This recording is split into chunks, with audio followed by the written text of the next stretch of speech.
आगे बढ़ो, हम तुम्हारे साथ हैं।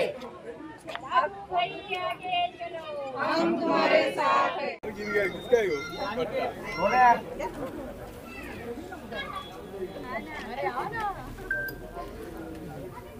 परदेशी साहेब नमस्कार. नमस्कार.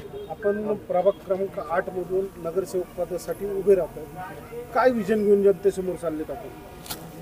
परदेशपुरा आणि बोडकेनगर प्रभाग क्रमांक 8 इथून मी शिवसेना धनुष्यबाण या चिन्हावर मी आणि उज्ज्वलाताई सदाकाळ हे माझ्यावर उभे आहेत.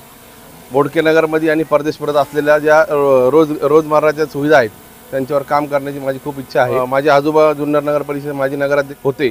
त्याचबरोबर माझे वडील कैलासवासी किरण शेठ परदेशी हे सुद्धा जुन्नरचे माजी नगराध्यक्ष होते.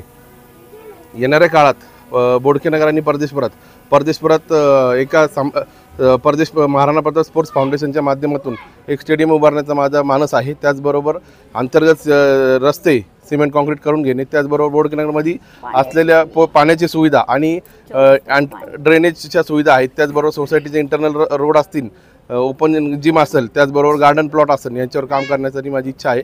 त्याचबरोबर जनता बँकेच्या बॅक साईडचा जो DP वर रोड आहे तो रोड पूर्णतः कॉलेजला जोडतो, त्याच्यावर काम करण्याची माझी इच्छा आहे.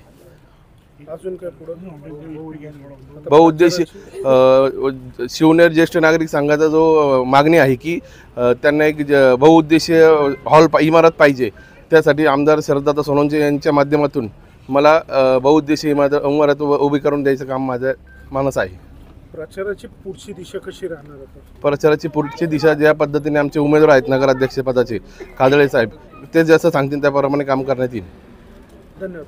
मी उज्ज्वला उत्तम सदाकाळ प्रभाग क्रमांक 8 मधून नगरसेविका म्हणून उभी राहिले. बोडकेनगरसाठी 24 तास पाणी देण्याची सुविधा उपलब्ध करणार. गटारी वगैरे कचरा नियंत्रण सगळं काही वेळेवर होईल. ओपन प्लॉटमध्ये गार्डन आणि प्रौढ लोकांसाठी बेंच ही सुविधा होईल. अजून बहुउद्देशीय इमारत आणि HP गॅसपासून तर पूनम हॉटेलपर्यंत रस्ता होईल. आणि मी नागरिक तिथलीच असल्यामुळे काय समस्या आहेत त्या सगळ्या सोडवल्या जातील. पाण्याची समस्या सगळ्यात मोठी असेल.